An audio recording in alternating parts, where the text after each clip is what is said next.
Hi viewers, welcome to our channel. ఈ వీడియోలో మనం మెయిన్గా మాట్లాడబోయే విషయం ఏంటంటే మత్స్యకారులకి శుభవార్తను మనం అయితే చెప్పుకోవచ్చు. ఎందుకనంటే వాళ్ళు వేటకు వెళ్ళి ప్రాణాలకు తెగించి సముద్రంలో రోజుల తరబడి వేటాడి చేపలు అయితే పట్టుకురావడం జరుగుద్ది. ఆ పట్టుకొచ్చిన చేపలు వాళ్ళు అమ్ముకోవడం, వాళ్ళ జీవనోపాధి, వాళ్ళ కుటుంబ పోషణ, వాళ్ళ పిల్లలకే కానీ వాళ్ళ కుటుంబ సభ్యులందరూ కూడా బ్రతకడానికి అది ఒకటే ఆధారం. అయితే ఇక్కడ కీలకంగా చూసుకుంటే వాళ్ళు సముద్రంలో వేటకి వెళ్ళినప్పుడు బ్రతుకుంటారా, చనిపోతారా, తిరిగి వస్తారా లేదనేది అదొక సమస్య. అయితే ప్రభుత్వం తరపు నుంచి కూడా కీలకంగా చూసుకుంటే కొన్ని సందర్భాల్లో ప్రత్యేకించి కూడా వీళ్ళు వరదల సమయంలో కానీ తుఫాన్ల సమయంలో కానీ సముద్రంలోకి వెళ్ళకూడదని చెప్పి వీళ్ళకి ఆంక్షలు అయితే విధిస్తారు.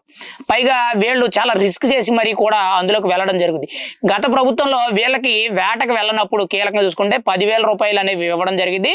గతంలో డీజిల్ సంబంధించి కొంతవరకు ఇవ్వడం జరిగింది. కానీ ఇప్పుడు కూటమి ప్రభుత్వం ప్రత్యేకించి కూడా 10,000 కాదు 20,000 రూపాయలు అని చెప్పి నిన్న జరిగిన మంత్రివర్గ సమావేశంలో మత్స్యకారుల కోసం ప్రత్యేకించి కూడా ఏటా 20,000 రూపాయలు అనేవి ప్రత్యేకించి కూడా వాళ్ళకి ఆర్థిక సాయం అనేది ఇవ్వడం అనేది జరుగుద్ది అని చెప్పి చెప్పడం జరిగింది. అంటే గత ప్రభుత్వంలో 10,000 ఇచ్చిన దాన్ని ఇప్పుడు 20,000 చేయడం జరిగింది.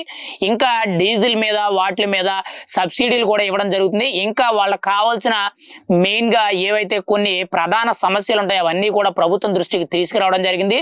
దీని మీద already deputy CM Pawan Kalyan గారు కూడా మత్స్యకారులందరికీ కూడా గత ఎన్నికల్లోనే కానీ కొన్ని సమావేశాల్లో కానీ బహిరంగ సభల్లోనే కానీ వాళ్ళకి కొన్ని హామీలు ఇవ్వడం అయితే జరిగింది.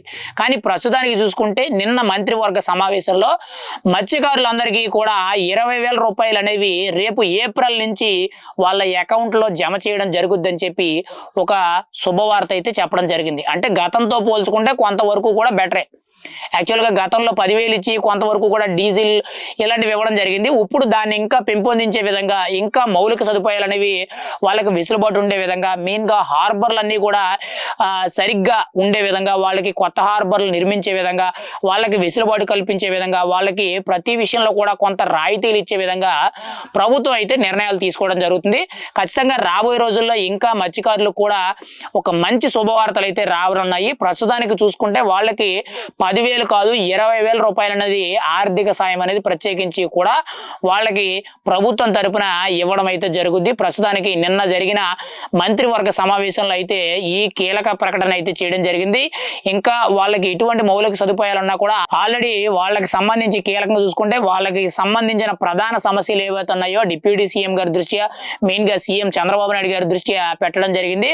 రాబోయే రోజుల్లో ఆ సమస్యలు కూడా తీర్చడానికి అయితే ప్రభుత్వం అయితే కొన్ని కీలక నిర్ణయాలు తీసుకోవడం జరుగుతుంది. కానీ ప్రస్తుతానికి చూసుకుంటే ఇది వాళ్ళకు ఒక శుభవార్తను మనం అయితే చెప్పుకోవచ్చు. మత్స్యకారులకి వాళ్ళ పడ్డ కష్టానికి ఈ 20,000 కూడా చాలా తక్కువ అని మనం అయితే చెప్పుకోవచ్చు. ఖచ్చితంగా రాబోయే రోజుల్లో ఇంకా వాళ్ళకి మౌలిక సదుపాయాలు కానీ రాయితీలే కానీ వాళ్ళకి ఏవైతే ఇబ్బందులు ఉన్నాయో అవన్నీ కూడా సరిచేసే విధంగా ప్రభుత్వం నిర్ణయం తీసుకోవాలని చెప్పి మనం అయితే కోరుకున్నాం. కానీ ప్రజెంట్ చూసుకుంటే వచ్చే ఏప్రిల్ నుంచి వాళ్ళకైతే 20,000 రూపాయల ఆర్థిక సాయం అనేది వాళ్ళ బ్యాంక్ ఖాతాల్లో వేయడం అయితే జరుగుద్ది.